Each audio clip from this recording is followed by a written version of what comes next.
जय हिंद दोस्तों, स्वागत है आप सभी का आपके अपने प्यारे सी YouTube channel BSR learning point में।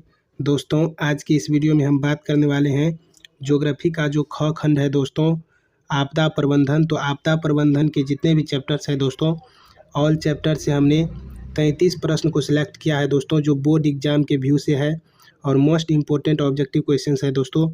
यह प्रश्न बार बार बोर्ड एग्जाम में पूछे भी गए हैं और सारे के सारे सिलेक्टेड प्रश्न हैं, तो वीडियो को लास्ट तक जरूर देखिए, स्किप मत कीजिएगा। चलिए वीडियो का स्टार्ट करते हैं। एग्ज़ाम काफ़ी नज़दीक आ चुका है दोस्तों, तो कम समय में हम लोग सारे सब्जेक्ट के चैप्टर वाइज ऑब्जेक्टिव प्रश्न को करेंगे।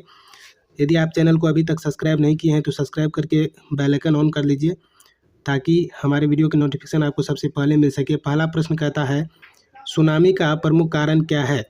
तो दोस्तों, सुनामी का जो प्रमुख कारण है वह है समुद्र में भूकंप का आना। तो ऑप्शन नंबर ए राइट हो जाएगा। अगला प्रश्न कहता है, निम्नलिखित में कौन मानव जनित आपदा नहीं है?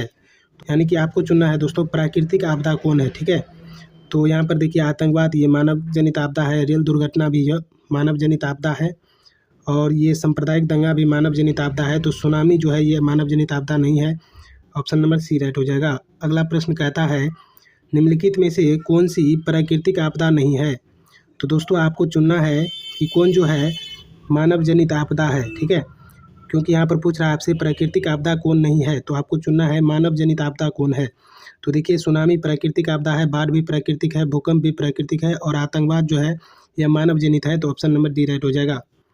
अगला प्रश्न है, इनमें से कौन मानव जनित आपदा नहीं है? तो दोस्तों, इस प्रकार के प्रश्न बार बार पूछे जाते हैं, तो इसमें बच्चे बहुत कन्फ्यूज होते हैं। यहाँ पर पूछ रहा है कि कौन मानव जनित आपदा नहीं है, तो आपको चुनना है कि कौन जो है प्राकृतिक आपदा है। देखिए, ऑप्शन है सांप्रदायिक दंगा, ये मानव जनित आपदा है, आतंकवाद भी मानव जनित है, रेल दुर्घटना भी मानव जनित है दोस्तों। तो इसमें तो सब मानव जनित ही है, लेकिन ये कह रहा है मानव जनित कौन सा नहीं है, तो इनमें से कोई नहीं, आंसर हो जाएगा ऑप्शन नंबर डी। अगला प्रश्न है दोस्तों, जो आप देख पा रहे हैं स्क्रीन पर, कहता है, निम्न में से कौन प्राकृतिक आपदा नहीं है? तो आपको चुनना है कौन मानव जनित आपदा है। तो देखिए, बाढ़ प्राकृतिक है, और भूकंप भी प्राकृतिक है, सुखाड़ भी प्राकृतिक आपदा है, और हिंसा जो है ये मानव जनित है। तो ऑप्शन नंबर बी राइट हो जाएगा। अगला प्रश्न कहता है, सुनामी किस भाषा का शब्द है? तो सुनामी जो है यह जापानी भाषा का शब्द है। ऑप्शन नंबर सी राइट हो जाएगा।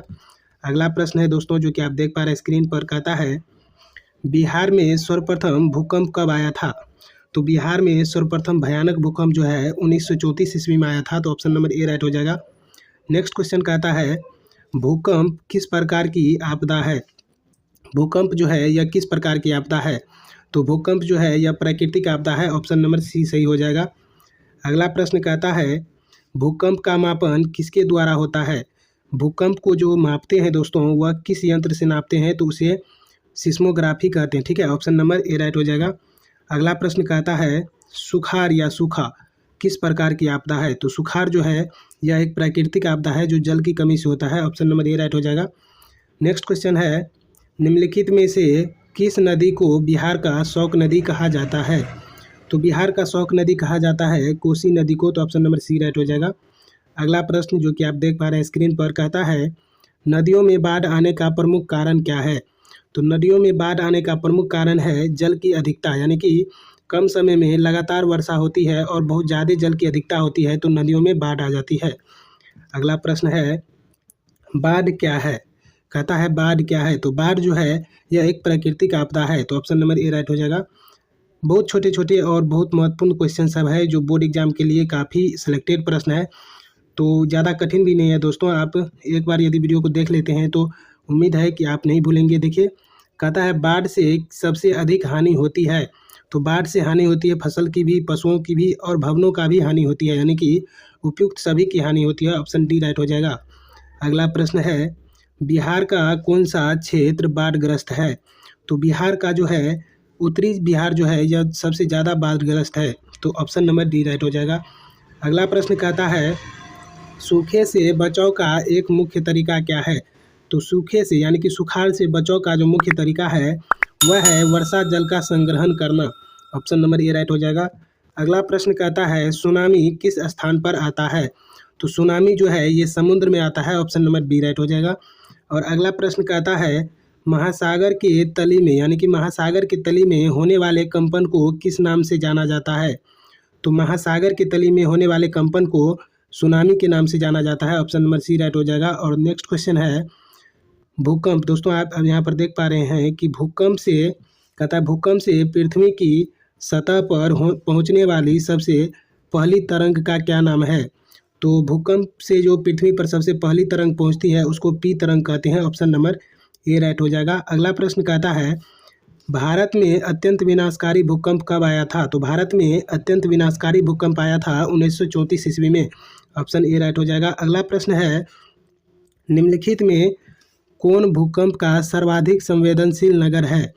तो भूकंप का जो सर्वाधिक संवेदनशील नगर है वह है हैदराबाद। तो ऑप्शन नंबर सी राइट हो जाएगा।